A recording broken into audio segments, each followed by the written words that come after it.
que é o seguinte, uma coisa que eu esqueci de falar que era importante, que é o que a gente chama de funções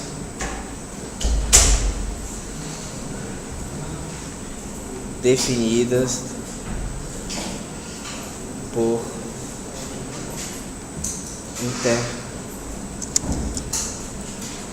intervalos, tá bom? Então, são funções que têm fórmulas diferentes, tá? Em intervalos diferentes. Então, por exemplo, vamos pegar aqui uma função que é definida da seguinte forma: f de x é igual a, sei lá, 2x mais 3 quando o x é maior que ou igual a 1, e é definida como sendo menos x mais 2 quando o x é menor do que 1, tá? Então, a primeira coisa que você tem que fazer quando você se depara com algo desse tipo é entender o seguinte, que até certo ponto a função se comporta de uma maneira e a partir de certo ponto ela vai se comportar de uma outra maneira, tá? E que ponto é esse? Esse ponto fica muito claro quando você olha aqui as condições, tá? Esse ponto é o ponto 1, né? Ó. Então, antes do 1 é uma coisa, depois do 1 é outra coisa. Então, a primeira coisa que você tem que entender é isso, que antes do 1 é uma coisa, depois do 1 é outra coisa. Então, uma forma boa de você entender isso daqui é fazer um gráfico, tá? De cada função em cada parte, tá? Então, ó, vamos fazer aqui um eixo X, tá? E aí, vamos marcar, a primeira coisa que você vai marcar é, obviamente, o ponto 0, né? Porque aí é aqui que você vai colocar o eixo Y. Mas você também vai marcar aquele ponto que ela muda de comportamento, tá? Então, que ponto é esse que ela muda de comportamento? É aqui no ponto 1, tá? Então, esse ponto aqui vai ser muito importante pra gente. Então, aqui 1, aqui vamos colocar o 2, vamos colocar o 3, 4, 5, aqui é o 0, menos 1, menos 2, menos 3, menos 4, tá? Então, quando a função é exatamente igual a 1, qual comportamento ela vai escolher? O de cima ou o de baixo? O de cima. Então, se o x é exatamente 1, você tem que olhar para esse comportamento. Então, com x igual a 1, qual é o valor da função?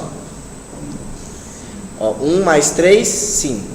Eu vou fazer um pouco fora de escala, tá? Senão eu não vou ter como fazer o restante, tá? Então, vou botar aqui, ó. Aqui vai ser o 5. Quando x igual a 2, ela vai adotar qual comportamento? A de cima ou de baixo? Continua sendo a de cima. Por quê?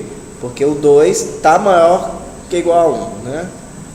Então, 2 vezes 3 mais...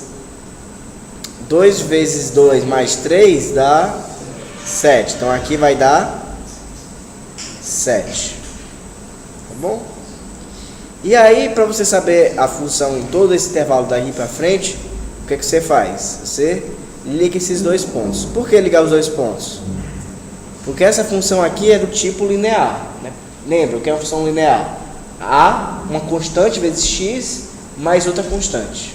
Essa é a função linear. Então, para você desenhar uma função linear, basta em dois pontos. Então, esse aqui é o comportamento dela a partir do 1, né?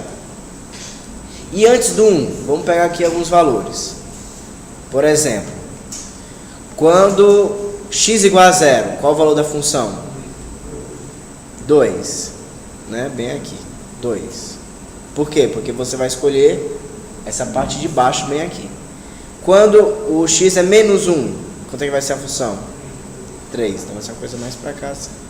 Quando o x é menos 2, vai ser menos 2 mais 2?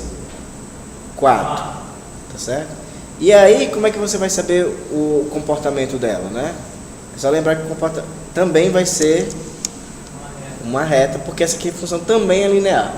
Então, até um certo ponto, que é o 1, ela é linear, até outro ponto também ela é linear, certo? Se eu estou faltando esse espaço intermediário, que você faz como? Você simplesmente continua aqui essa reta, tá? Até antes do 1. Que nesse ponto, aí vamos desenhar um círculozinho aberto no 1. Por que círculozinho aberto? Para dizer que no 1, ela não está adotando o comportamento azul. Ela está adotando qual comportamento, né? Está adotando o comportamento vermelho. Então você põe um ponto vermelho bem aqui. Então como é que você faz gráficos de funções que são definidas por intervalos? Em cada intervalo você desenha um gráfico dela, tá? Então em cada intervalo você vai ter um comportamento diferente. Então veja o seguinte, veja que essa função ela dá tipo um salto aqui, né? Um salto. Isso aqui vai ser importante para a gente logo nas próximas aulas, porque a gente vai trabalhar com uma coisa chamada funções contínuas. E o que são funções contínuas? São funções que não dão saltos, tá? E a gente vai entender por que é tão importante você trabalhar com essas funções que não dão salto, tá certo? Então, acho que era isso, tá?